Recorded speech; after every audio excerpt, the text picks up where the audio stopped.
खुशी के किचन में आप सभी का स्वागत है। आज हम आटे के लड्डू बनाएंगे, बहुत ही हेल्दी तरीके से और टेस्टी लड्डू बनाएंगे और इसमें हमने हेल्दी ट्विस्ट डाला है। लड्डुओं के बहुत ही बेनिफिट्स होते हैं, यहाँ मैं आपको बता रही हूँ कि किस तरह से ये लड्डू हमारे लिए बहुत हेल्दी हैं। आइए देखते हैं इसको बनाने के लिए हमें किन सामग्री की आवश्यकता होगी। आइए देखते हैं इन हेल्दी लड्डुओं को बनाने का तरीका। आज हम आटे के पिन्नी के लड्डू बना के तैयार कर रहे हैं। लड्डुओं को हमने बिना मावा के ड्राई फ्रूट्स के साथ और गोंद के साथ तैयार किया है। ये बहुत ही हेल्दी है। न्यूली मदर्स के लिए तो ये सुपर फूड है, वरदान है। सबसे पहले मैंने यहाँ पे 500 ग्राम आटा ले लिया है और यहाँ पे मैंने 400 ग्राम घी लिया है। यहाँ पे मैंने 400 ग्राम घी कढ़ाई में पहले से ही रख लिया था, उसे गैस पे गर्म होने के लिए रख दिया है। उसके बाद इसमें आटा मिलाएंगे। घी को हमें बहुत तेज गर्म नहीं करना है, बस मेल्टिंग पॉइंट तक ही गर्म करना है। जैसे घी हमारा गर्म हो जाएगा तो सारा आटा जो हमने छान के लिया है वो इसमें डाल देंगे। ध्यान रखना है कि आटा हमारा बहुत महीन नहीं होना चाहिए, इसको थोड़ा हमें मोटा ही लेना है। आटे को मैंने थोड़ा मोटा लिया है और अब इस आटे को घी में धीरे धीरे हम भूनते जाएंगे। जैसे ही हम इस घी में भूनते जाएंगे इसका कलर चेंज होता जाएगा। ध्यान रखना है कि हमें ये प्रोसेस बहुत धीमी आंच पे करना है। हमें आटे को तेज आंच पे नहीं भूनना है, नहीं तो हमारा आटा कच्चा रह जाएगा और इसमें हल्की सी कड़वाहट आ जाएगी। आटे को हमें घी में भूनते जाना है। इसे हमें धीमी आंच पे भूनना है जब तक कि इसमें बहुत अच्छा ब्राउन कलर आ ना जाए। आप मेरी वीडियो में देख सकते हैं कि मेरा आटा भून के तैयार हो चुका है। इससे 15 से 20 मिनट लगे हैं आटे को भूनने में धीमी आंच पे।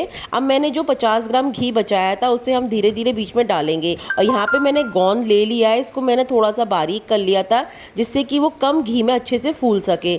अब हमने बीच में उस आटे की गरमाई के साथ घी के साथ उस गोंद को डाल दिया है और ये हमारा आटे में अच्छे से फूल जाएगा, क्योंकि आटा हमारा बहुत ही गर्म है और हमने थोड़ा सा घी डाला ही है। और उस गोंद को मिक्स करेंगे तो हमारा गोंद इस आटे में भुनता चला जाएगा और वो फूल के इसी में भर जाएगा। तो हमें एक्स्ट्रा से घी डाल के गोंद को भूनने की आवश्यकता नहीं होगी।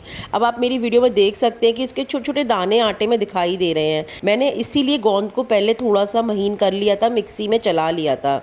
अब आप देख सकते हैं मेरा गोंद और आटा अच्छे से भुन के तैयार हो चुका है और ये मिक्स हो चुका है। अब मैंने यहाँ पे ड्राई फ्रूट्स ले लिए हैं। यहाँ पे मैंने खरबूजे की मिंगी, तिल, बादाम और काजू लिए हैं। ड्राई फ्रूट्स बिल्कुल ऑप्शनल है, अपनी चॉइस के अकॉर्डिंग हम कम ज़्यादा कर सकते हैं या हम और भी अन्य कोई ले सकते हैं। अब हम इसे भी आटे में डाल देंगे। जो हमने आटा और गोंद डाला है उसी में हमारी मेवा भी गर्म आटे में भुन के तैयार हो जाएगी। हमें एक्स्ट्रा से ड्राई फ्रूट्स को भूनना नहीं पड़ेगा, वो इसी आटे में सिक के तैयार हो जाएंगे। इससे ये हुआ कि हमें एक्स्ट्रा घी की आवश्यकता नहीं होगी। लेकिन यदि आप गोंद के लड्डू पहली बार बना रहे हैं तो आप एक अलग कढ़ाई में घी डालकर पहले गोंद को फुला लें अच्छे से और फिर मेवा डाल के भून लें, फिर उसे आटे में मिलाएं। तो उससे पहली बार में आपके लड्डू ज्यादा अच्छे बनेंगे। अब आप देख सकते हैं कि मेरा आटा, गोंद और सारी मेवा अच्छे से भुन के तैयार हो चुकी है। अब हम इस आटे को थोड़ा ठंडा कर लेंगे। ध्यान रखना है कि हमें इसे ठंडा करना है। इसके बाद ही इसमें हमें चीनी, बूरा या गुड़ का पाउडर मिलाना है।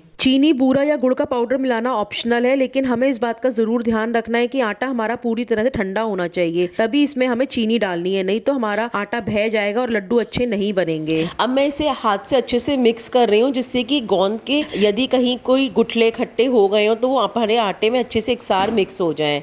अब इसके बाद जब हमारा आटा, मेवा और गोंद अच्छे से मिक्स हो जाएगी, इसके बाद इसमें हम पिसी चीनी या बूरा मिला के इनके लड्डू बांध के तैयार करेंगे। यहाँ पे हमने 500 ग्राम आटा लिया था तो मैंने यहाँ पे 400 ग्राम पिसी चीनी या बूरा लिया है। पिसी चीनी, बूरा या गुड़ का पाउडर कुछ भी ले सकते हैं, मगर ध्यान रखें कि बूरे से इसमें बहुत अच्छा टेस्ट आता है। तो यहाँ पे मैंने तो 400 ग्राम बूरे का इस्तेमाल किया है और इसे अपने आटे में बहुत अच्छे से मिक्स करेंगे।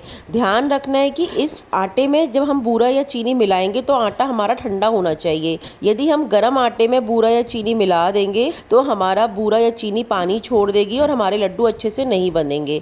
अब इसे हम हाथों से अच्छे से मिक्स करते जाएंगे और हाथों की गर्मी से हमारा चीनी और आटा अच्छे से मिक्स होता जाएगा और इसका कलर चेंज होता जाएगा। अब हम इसके लड्डू बांध के तैयार कर लेंगे। हमको जितने बड़े साइज के लड्डू बना के तैयार करने हैं हम उस साइज के लड्डू इसके बन के तैयार कर लेंगे। यदि आपको इस समय पे थोड़ा घी कम लग रहा है तो आप मेल्ट करके 50 से 100 ग्राम घी मिला के इस लड्डुओं को बांध सकते हैं, लेकिन मैंने बिल्कुल परफेक्ट मेजरमेंट के साथ ये लड्डू की रेसिपी दी है।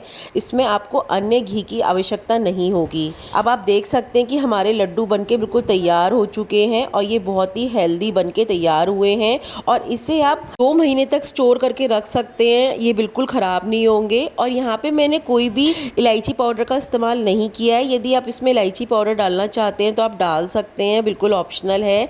अब आप देख सकते हैं कि मेरे आटे के लड्डू जो कि मैंने पिन्नी स्टाइल में बना के तैयार किए हैं बिल्कुल तैयार हैं। लड्डुओं को और चिकना करने के लिए मैंने एक थाली पे इन लड्डुओं को रख दिया है और धीरे धीरे मैं थाली को गोल गोल घुमा रही हूँ। मैं गोल गोल घुमाने से लड्डुओं का घी ऊपर आ जाएगा और वो बिल्कुल चिकने बन के तैयार होंगे। उनकी ऊपरी सतह जो खुरदरी दिखाई दे रही थी वो बिल्कुल स्मूथ हो जाएगी, आप देख सकते हैं। और ये न्यू मदर्स को भी आप दे सकते हैं खाने के लिए। ये बहुत ही हेल्दी लड्डू हैं, इन्हें बच्चे और बड़े खाएंगे तो उनकी बोन्स को बहुत ही फायदा मिलेगा। ये लड्डू स्वाद से भरे तो हैं ही, लेकिन ये बहुत ही हेल्दी लड्डू हैं। इन लड्डुओं को रोज एक कोई व्यक्ति खाएगा तो ये उसकी हेल्थ के लिए बहुत ही बेनिफिशियल है। सर्दियों की स्पेशल बिना मावा के गोंद के लड्डू की ये रेसिपी यदि आपको पसंद आई हो तो प्लीज़ मेरे चैनल को लाइक करें, शेयर करें, सब्सक्राइब करें और इस चैनल पे फॉलो करना ना भूलें।